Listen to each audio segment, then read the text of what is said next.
ya makundi. Ni timu chache sana zimefika hatua hiyo. Kwenu ni furaha kiasi gani? Ya, tunamshukuru kwanza Mwenyezi Mungu kwa kutufanikishia hili jambo. Haikuwa rahisi. Nadhani hata nyinyi mmeona mechi ilivyokuwa. Vijana wametungangania, lakini kipindi cha pili tumedhihirisha kwa nini tumesajili wachezaji wenye quality ya namna hii na wanaweza kuamua mechi. Lakini nitumie fursa hii kuwaomba radhi wa Tanzania kwa ushindi mwembamba. Magoli machache sana. Magoli matatu. Watanzania walikuwa tamani tushinde hata goli 8 zaidi ya ambazo Azam walifunga jana. Kwa hiyo kwa niaba ya klabu yetu, kwa niaba ya wachezaji wote, kwa niaba ya benchi la ufundi, kwa niaba ya Gamondi na kila anayehusika na Singida Black Stars, tunaomba radhi kwa Watanzania kwa ushindi huu mdogo. Lakini huko makundi tunaahidi tunaenda kuwapa furaha kubwa zaidi ya sasa. Lakini yote ulikuwa ni mchezo mzuri, ulikuwa ni mchezo bora. Lazima tuwapongeze sana Flambeau Center, wameonyesha upinzani wa kweli. Ni mechi ambayo hata ukichambua inachambulika. Mchambuzi kafurahi. Hata mkichambua inachambulika. Ni mechi yenye hadhi ya knockout. Timu yoyote hapa ingeweza kupata ushindi wa kwenda hatua ya makundi, lakini ilishaandikwa kwa Singida Black Stars. Najitahidi kujizuia. Wanasema usiongee sana ukiwa na furaha iliyopitiliza, kwa sababu nisije nikaharibu maneno.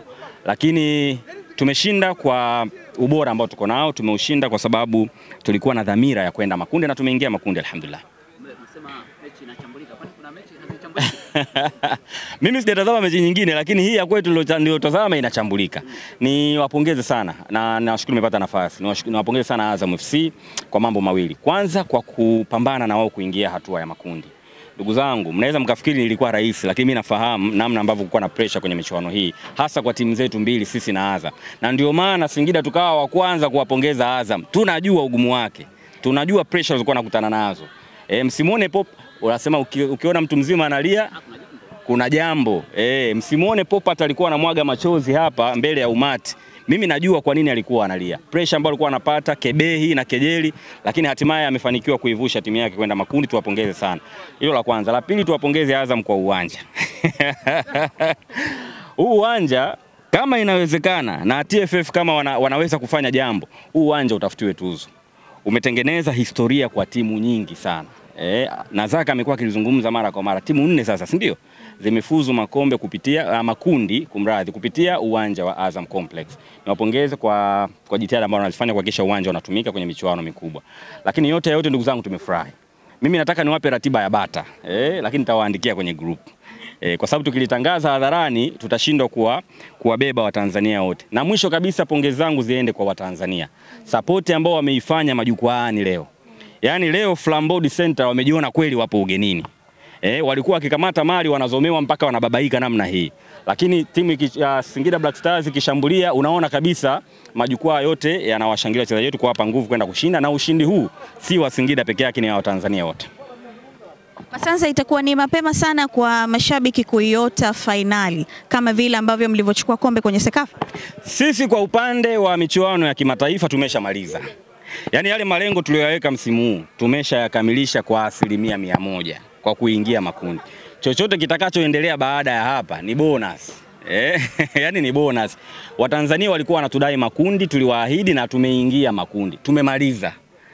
Yaani kwenye ligi huku tunaenda tunacheza kwa ajili ya kupata tena nafasi ya kwenda kimataifa. Lakini ikitokea lolote linaweza. Kwa timu hii ndugu yangu lolote linaweza likatokea. Kwenye ligi, kwenye michuano ya FA. Jamani, msinifanye nikaongea maneno mengi, nina furaha. Lakini Flambeau Center wametufundisha kitu kimoja leo. Wakati tunashuka timu zinaingia hapa, walishuka na gunia la chumvi ya mawe. Hamkuliona? Hamkuliona? Gunia la chumvi ya mawe. Sasa kuna wataalamu wa chumvi ya mawe. Bwana, huyu ni mtaalamu wa miamba, anaitwa Baraka. Tuambie chumvi ya mawe ina kazi gani kwenye mashindano kama haya? Kwanza ndugu zangu waandishi habari za makundi. Makundi ni usiku unajua kuna neno nilikuwa nataka kuliongea lakini ngoja lilipozi.